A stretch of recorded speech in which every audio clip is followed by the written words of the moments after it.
So let's still talk about, because still talk about means that patients hire and fire us every day. They hire and fire us based on the way our business interacts with each other. Wait, let's start that again. Hold my co-anchors attention. No, I'm talking to, here we are, we're having a great discussion. I'm sorry. Wait, was there a fly in here? Where'd that fly go? See, Bruce is right. No, where's that? Are you listening to me? No, I'm not listening to you.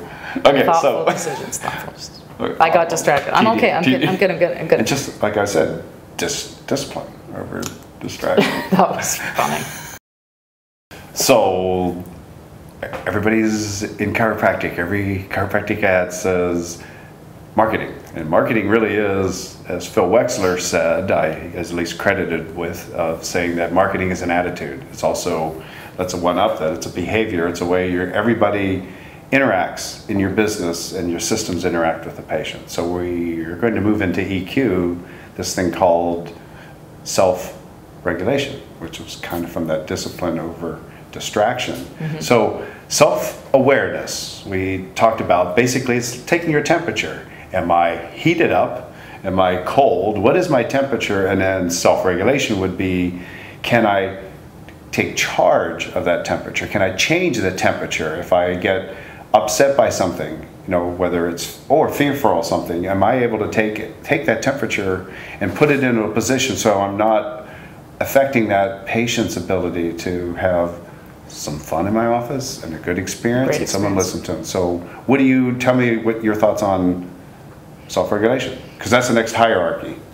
Well, the self-regulation, you know, just as you said, is the ability to know those emotions and know those things that, you know, sort of throw you off your game, if you will, and then be able to say, okay, now I need to have 5 positive experiences for every negative experience. Jeez. So what, you know, each person is going to be able to have create their own positive experiences, if you will. And what that does is it sort of not nullifies necessarily, but it can certainly diminish the effect of that negative experience if you have the ability to have power over that or discipline over that.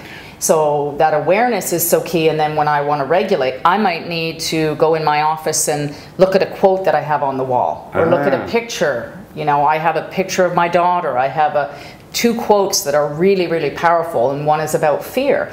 It's like, okay, where was my headspace at there?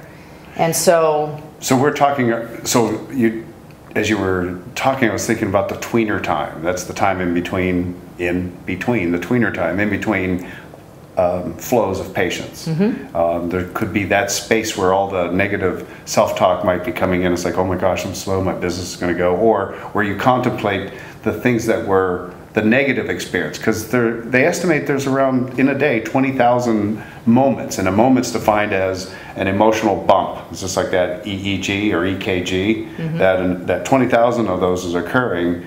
They're positive, they're negative, and they're neutral. Which ones do we remember? We remember the negatives. And because we feel threatened. Mm-hmm. But it's perception. I'm threatened. How could you possibly be threatened? If a patient says, I don't like this billing that you're doing, I don't like this office, or I don't like the way you're dressing now, how on this earth does that really threaten you? It doesn't matter, it's still a perception. So you just talked about something that they can do on that tweener time, which is, you said you read a quote. So what else can we do? Well, you know, Izzy Justice was really very, very, he even says he saved a message from his daughter on his cell phone that he's had for 6 years.